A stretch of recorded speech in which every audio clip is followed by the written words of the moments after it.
So hey everyone, this is Rishu and today I am going to explain about cell-mediated immunity and humoral immunity.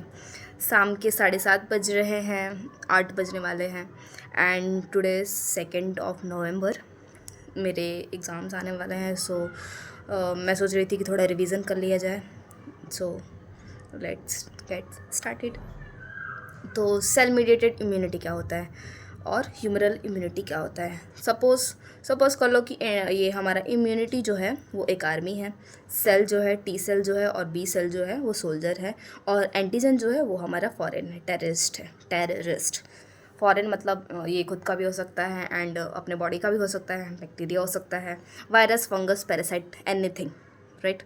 फिर बाद में suppose करो कि इधर देखते हैं. इधर सबसे पहले सेल मीडिएटेड की देखते हैं. तो एंटीजन आया हमारा, ठीक. एंटीजन आया और कहाँ गया, ये डायग्राम देखो. डायग्राम में क्या दिख रहा है, ये जो छोटे छोटे पोर्शन दिख रहे हैं उसको बोलते हैं MHC portion, right. Major histocompatibility complex. तो इसका क्या काम होगा, सबसे पहले ये मतलब जो एंटीजन जो हमारा आया है वो सब को निगल लेगा, पूरा एंगल्फ कर लेगा, राइट. उसके बाद उसको छोटे छोटे टुकड़ों में तोड़ देगा, ठीक. और उसके सरफेस पे मतलब जैसे ये है उसको प्रेजेंट कर देगा, ठीक. मतलब वो छोटे छोटे जो टुकड़े हैं ये इसके ऊपर आ जाएंगे, राइट. एंड नेक्स्ट उसका क्या काम है, वो टी सेल के पास भेजेगा उसको. उसके बाद टी सेल क्या हुआ, एक्टिवेट हो जाएगा. उसको पता चलेगा कि हाँ मेरी बॉडी में एंटीजन आ गया है भाई, मुझे खतरा है, मेरी बॉडी को खतरा है. तो मुझे अब सिग्नल जो मिली है उसके ऊपर काम करना है, मुझे एक्टिवेट होना है and I have to do something. तो वो क्या करेगा, साइटोकाइनेसिस रिलीज़ करेगा, साइटोकाइनेसिस, राइट. उसके बाद सिक्रीट करने के बाद जो है हमारा एंटीजन है that is going to destroy, right. Cytokinesis release होने के बाद एंटीजन हमारा ख़त्म, हमारी बॉडी से खतरा जो है वो ख़त्म. ये रहा सेल मीडिएटेड. और हम बात करते हैं नेक्स्ट वाला, ह्यूमरल वाला, ये वाला, ठीक. तो दूसरे वे में देखते हैं. तो हमारा एंटीजन जो है वो आया, कहाँ गया, सबसे पहले बी सेल के पास गया.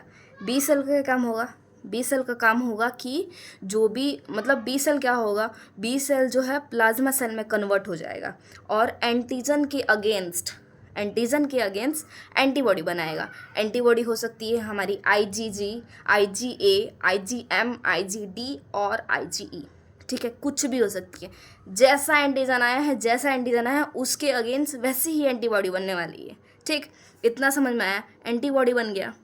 फिर अभी एंटीजन और एंटीबॉडी का रिएक्शन होगा, दोनों का रिएक्शन हुआ, दोनों का कॉम्प्लेक्स बनेगा. दोनों का कॉम्प्लेक्स बनने के बाद वो क्या करेगा, macrophage will come and engulf all of them.